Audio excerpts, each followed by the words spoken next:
Buenos días, amados hermanos, familia de la fe. Que el Dios Todopoderoso les bendiga, les ayude. Cada persona que hoy está ahí para aprender más de la palabra, para desarrollar su vida espiritual, para llegar a ser cada día más como Cristo. Hoy continuamos con la segunda conferencia sobre el crecimiento o el desarrollo de la vida cristiana. Estaremos leyendo en la carta del apóstol Pablo a los Colosenses, capítulo 1, versículo 3 al 5. Usted que está en su casa te puede buscar su Biblia o su dispositivo y ahí vamos a estar leyendo estos versículos de la palabra de Dios. Dice así la palabra de Dios: damos gracias a Dios y Padre de nuestro Señor Jesucristo, orando siempre por vosotros, al oír de vuestra fe en Cristo Jesús y el amor que tenéis por todos los santos, a causa de la esperanza reservada para vosotros en los cielos, de la cual oísteis antes en la palabra de verdad, el Evangelio. Amén.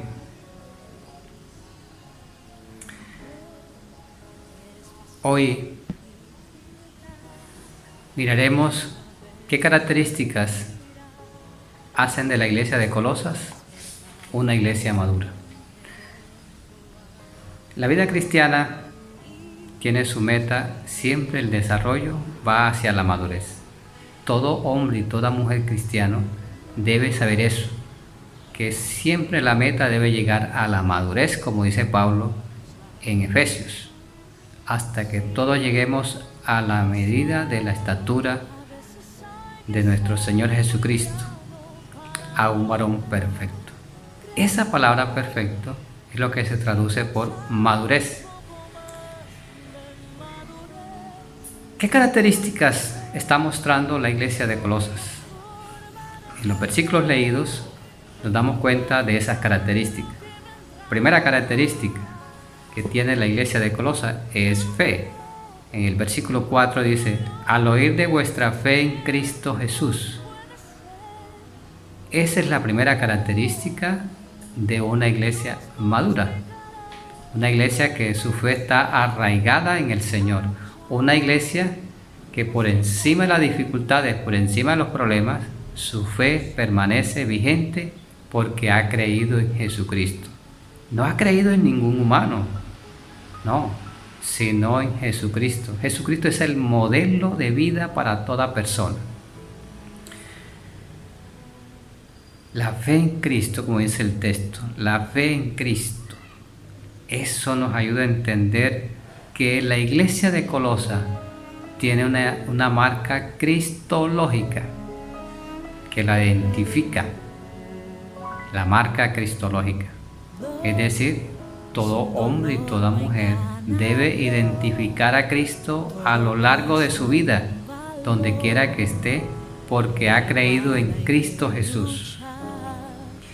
La segunda característica o marca que tiene esta iglesia, Pablo lo va a decir en el versículo 4, del amor que tenéis por todos los santos, por todos los hermanos. Qué bueno que la segunda característica sea el amor entre hermanos. Es irónico muchas veces cuando alguien dice que ha creído en Jesús, que ha depositado su fe en Cristo Jesús, pero sigue aborreciendo a los hermanos. Es decir, no es coherente en lo que está diciendo que ha creído y en lo que está viviendo.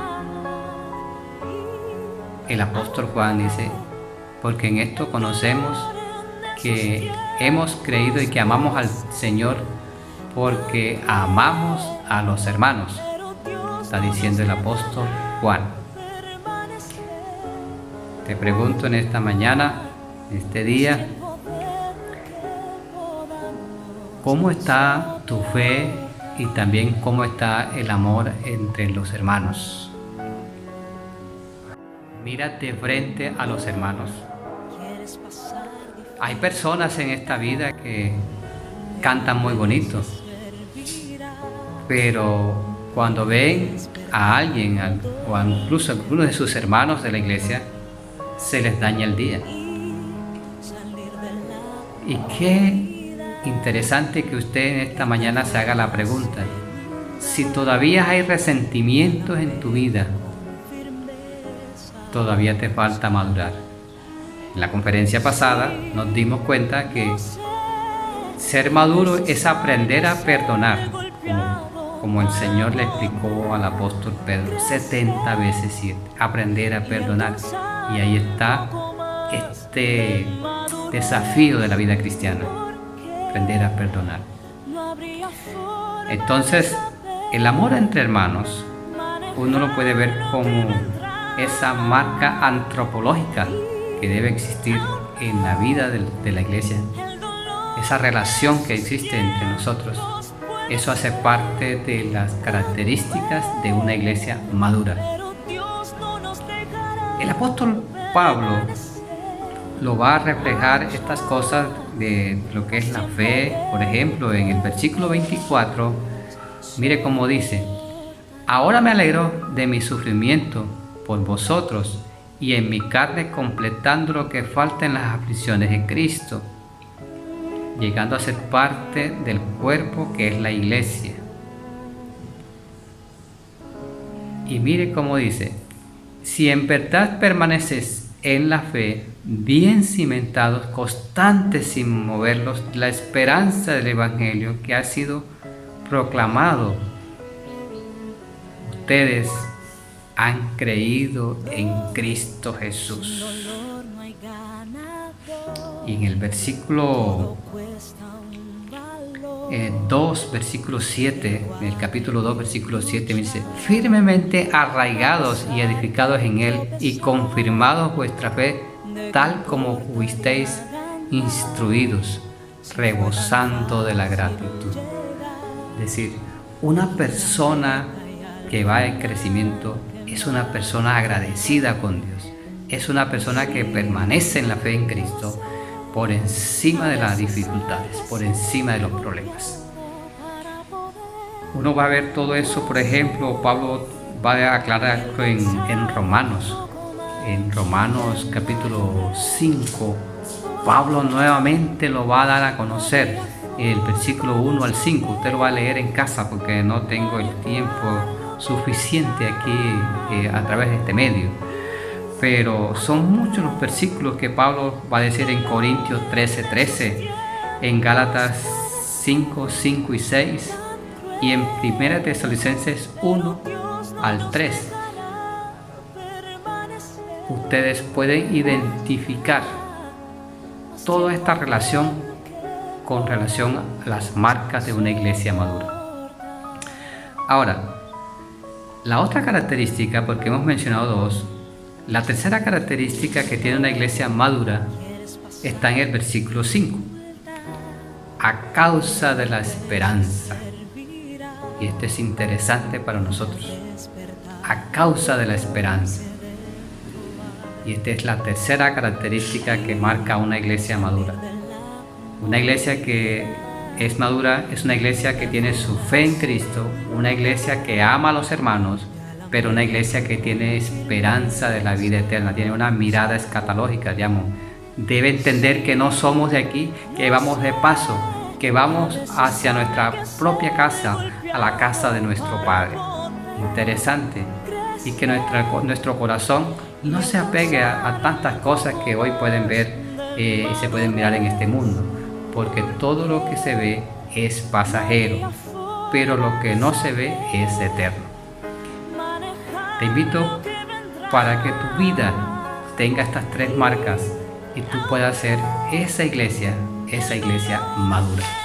Veamos cómo el apóstol Pablo va a seguir hablándonos acerca de esto en la carta de los Colosenses, y acerca de lo que podemos ver aquí en los Colosenses, de cómo el apóstol Pablo va a abordar el tema de la fe, ¿entiende? Y mírenlo como dice en el versículo 13, la fe en Cristo. Porque Él nos libró del dominio de las tinieblas y nos trasladó al reino de su amado Hijo, en quien tenemos redención, el perdón de los pecados. Él es la imagen del Dios invisible, el primogénito de toda creación, porque en Él fueron creadas todas las cosas, tanto de los que están en los cielos como en la tierra, visibles e invisibles, ya sean tronos o dominios, o poderes o autoridades. Todo ha sido creado por medio de Él y para Él. Él es antes de todas las cosas, y en Él todas las cosas permanecen. Él también es la cabeza, que es la iglesia, el primogénito de entre los muertos, a fin de que Él tenga en todo la supremacía, porque así agradó al Padre que en Él habitase toda la plenitud. Amén. Pablo va a abordar el tema de cristológico que debe tener la iglesia en estos tiempos, en los tiempos de Colosa, pues había el desafío de la diosa Diana, que también era como algo del cielo, ¿entiendes? Y que muchas veces se confundía la fe cristiana. Pero aquí el apóstol Pablo va a decir que nuestra fe debe estar arraigada en el Señor Jesucristo, porque Él es el eterno, Él es el soberano. Mis queridos hermanos, ¿cómo está su fe en Cristo? ¿Realmente tú has creído en Cristo? ¿Realmente has creído en el Señor?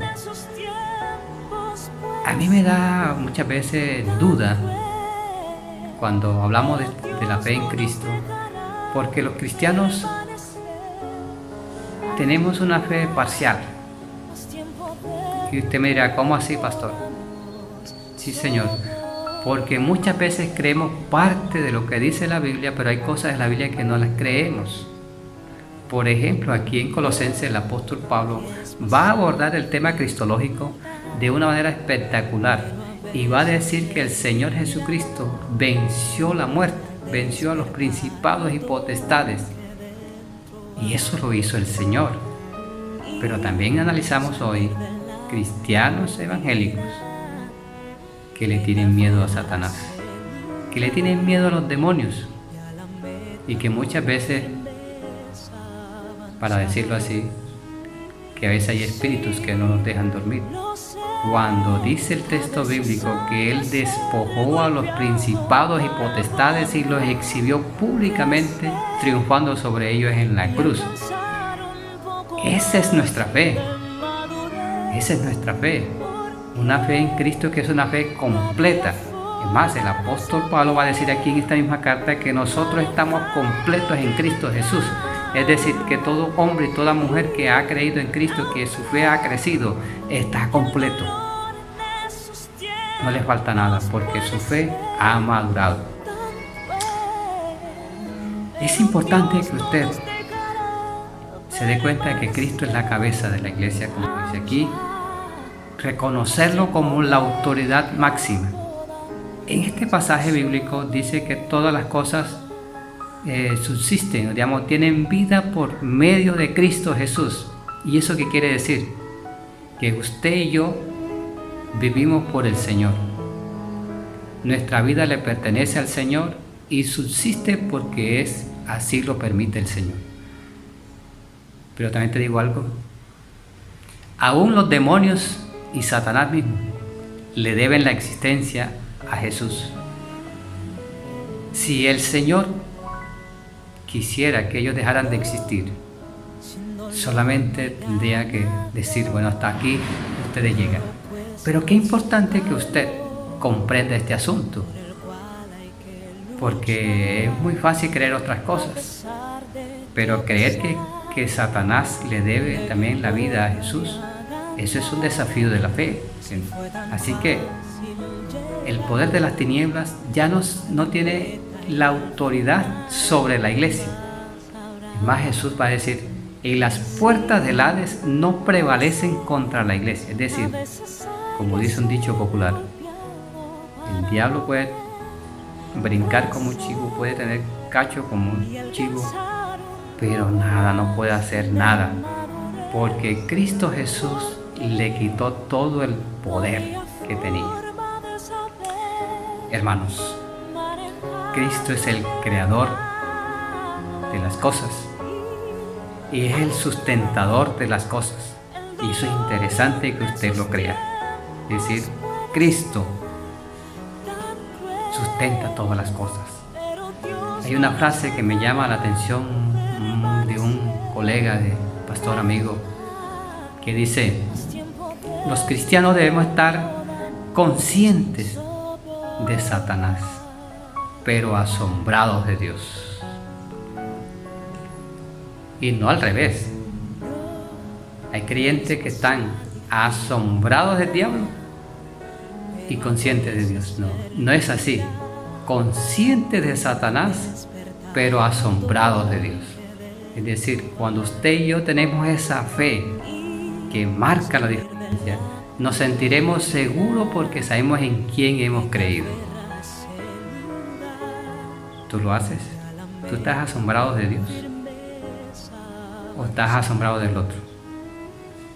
Porque muchas veces se le da más valor a Satanás que al mismo Dios, que al mismo Señor que lo derrotó en la cruz del Calvario. Y dice que lo derrotó, triunfando sobre ellos en la cruz del Calvario. Eso hay que creerlo. Eso que hay que creerlo y estar consciente que el que está con nosotros es más poderoso que el que está en el mundo. Eso debe llevarnos a decir un amén. Amén, ¿cierto? Amén, amén. Así que la iglesia cristiana por años, entonces, ha vivido en ese dualismo falso, pensar que Satanás es igual a Dios. No. Satanás es un ser en derrota. Cristo lo ha derrotado. Cristo lo ha vencido. Y ahora el poder lo tiene la iglesia. Hay que creerlo, hay que confesarlo. Y creer que el que está con nosotros es más poderoso que el que está en el mundo. Cristo es el que gobierna. Y como lo dijera en algunas conferencias, Cristo es el chacho de la película. Él es el protagonista de este asunto. Él es el rey. Y nosotros seremos y estamos en victoria.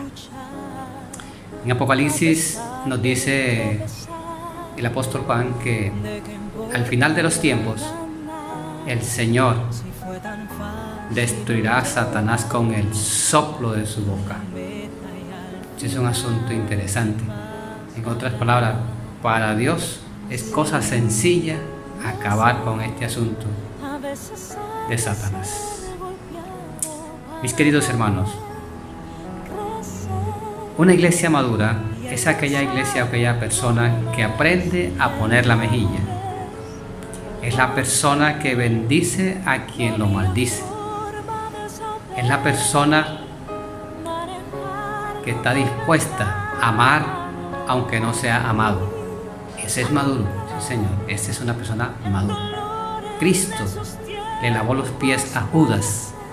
Sabía que él era el traidor, pero también le lavó los pies a Judas. Cristo es el gran referente de la vida cristiana. Cristo es nuestro modelo. Y quiero terminar con el énfasis de la vida eterna, acerca de un hombre que pudo entender sus últimos días y lo pudo tomar con altura, el apóstol Pablo. La segunda carta de Timoteo, capítulo 4, versículo 6, dice: porque ya yo estoy para ser derramado como una ofrenda de libación, y el tiempo de mi partida ha llegado. He peleado la buena batalla, he terminado la carrera, he guardado la fe. En el futuro me está reservada la corona de justicia que el Señor, el juez justo, me entregará en aquel día. Y no solo a mí, sino también a todos los que aman su venida. Interesante, ¿cierto? Este apóstol estaba conectado con la eternidad. tenía su esperanza vigente. Y voy a tomar esta frasecita: el tiempo de mi partida ha llegado. ¿Cómo lo entendió el apóstol Pablo? Él decía que su partida era una acción de desatar un animal de su yugo. Muerte para Pablo era un descanso que sabía que iba a obtener. El tiempo de mi partida era como soltar los lazos o cadena. Pablo iba a salir de la cadena oscura de Roma para ir a la patria celestial. Para Pablo, el tiempo de su partida era como aflojar las estacas de su tienda para ir al campamento celestial. Para Pablo, la muerte era cambiar de dirección, era cambiar de residencia para llegar a la casa del Padre. Para Pablo, era como soltar a un bote para ir a un puerto seguro, a las playas de la salvación eterna, donde lo esperaría el Señor, Dios juez, para ponerle la corona de justicia. Él sabía que llegaría a la eternidad con Dios. Pablo sabía entender que este asunto es serio y que nosotros hoy por hoy debemos estar conscientes de Dios, asombrados de Dios, saber que un día nos espera la corona de justicia, nos espera llegar a un puerto seguro donde ya no habrá dolor, no habrá tristeza, sino que Dios será nuestro guiador, nuestro sustentador. Te invito a que revises tu fe, que revises la relación entre hermanos, pero que también revises la esperanza de la vida eterna. Estas tres cosas marcan a una iglesia madura.